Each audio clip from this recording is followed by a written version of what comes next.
ఈ శాస్త్రులు పరిచయులు కొంచెం భక్తి ఉందో లేదో ఇక పెద్ద ఫోజ్ చేస్తున్నట్లుగా మనం ఇక్కడ చూస్తున్నాం.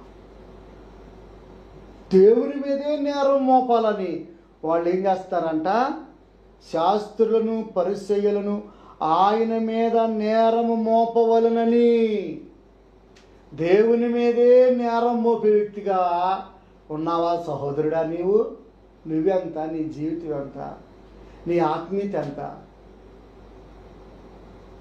తప్పు సహోదరుడా.